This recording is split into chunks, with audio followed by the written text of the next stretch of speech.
साल था 1600। Queen Elizabeth the first ने इंग्लिश मर्चेंट्स को रॉयल चार्टर दिया। यह डॉक्यूमेंट उन्हें ईस्ट इंडीज के साथ ट्रेड करने का हक दिया और इसी तरह ईस्ट इंडिया कंपनी का जन्म हुआ। कंपनी का मुख्य उद्देश्य ट्रेड था। वो इंडिया के साथ लाभदायक कमर्शियल संबंध स्थापित करना चाहते थे। उनका आना इंडियन हिस्ट्री में एक नए दौर की शुरुआत था।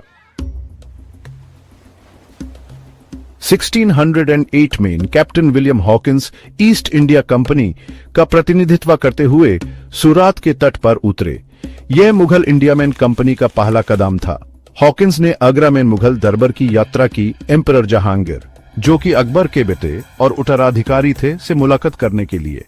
उनका मिशन स्पष्ट था। सूरत में कंपनी को फैक्ट्री, जो कि एक प्रकार से सुरक्षित ट्रेडिंग पोस्ट था, स्थापित करने की अनुमति प्राप्त करना।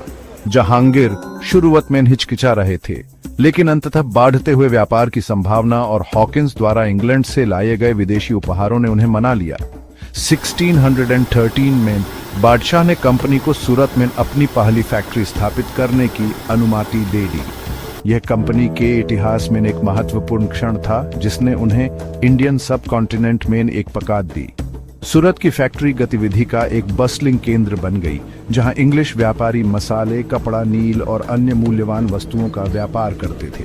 सूरत फैक्ट्री की सफलता ने कंपनी को अपनी ऑपरेशंस का विस्तार करने के लिए प्रोत्साहित किया। उन्होंने इंडियन तट पर अधिक फैक्ट्रीज स्थापित करने की अनुमति मांगी और प्राप्त की।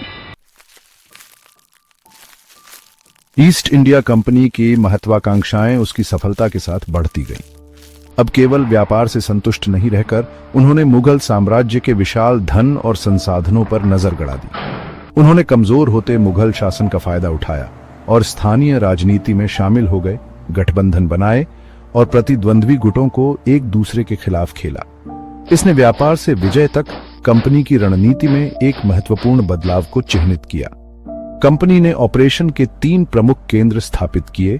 1696 मेन बंगाल, मेन फोर्ट विलियम, 1644 मेन मद्रास, मेन फोर्ट सेंट जॉर्ज और बॉम्बे, जिसे 1661 में शाही दहेज के हिस्से के रूप में हासिल किया गया था। ये फोर्टिफाइड बस्तियां व्यापारिक केंद्र और सैन्य चौकियों दोनों के रूप में काम करती थीं, जो कंपनी की बढ़ती सैन्य शक्ति को दर्शाती थीं। कंपनी के बढ़ते प्रभाव पर किसी का ध्यान नहीं गया। स्थानीय शासक कंपनी की महत्वाकांक्षाओं से सावधान उनके अतिक्रमण का विरोध करने लगे। मुगल साम्राज्य हालांकि गिरावट में अभी भी महत्वपूर्ण शक्ति का आदेश देता था और कंपनी की बढ़ती स्वायत्तता को कम करना चाहता था। ये तनाव अंततः खुले संघर्ष में बदल जाएंगे। सेक्शन 4, वो लादईयान जिन्होंने एक सब कॉन्टिनेंट को फिर से लिखा। 2 महत्वपूर्ण लड़ाइयां भारत में ईस्ट इंडिया कंपनी के प्रभुत्व को मजबूत करेंगी। 1757 में प्लासी की लड़ाई और 1764 में बुक्सार की लड़ाई।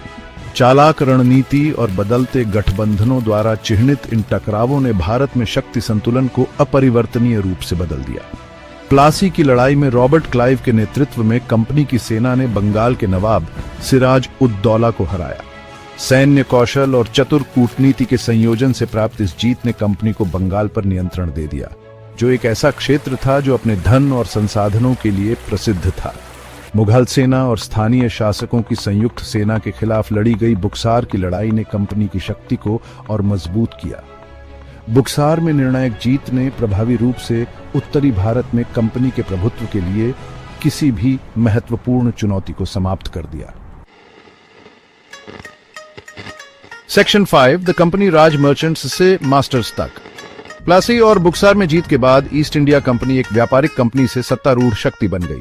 मुगल बादशाह शाह आलम टफे को बुक्सार की लड़ाई के बाद नाम मात्र का बना दिया गया। इसने कंपनी राज की शुरुआत की, जब ईस्ट इंडिया कंपनी ने भारत पर शासन किया। कंपनी ने कर एकत्र किए, कानून लागू किए और अपनी मुद्रा ढाली। कंपनी के शासन को प्रगति और शोषण ने चिह्नित किया। व्यापारियों से शासकों तक ईस्ट इंडिया कंपनी का परिवर्तन भारत पर गहरा प्रभाव पड़ा।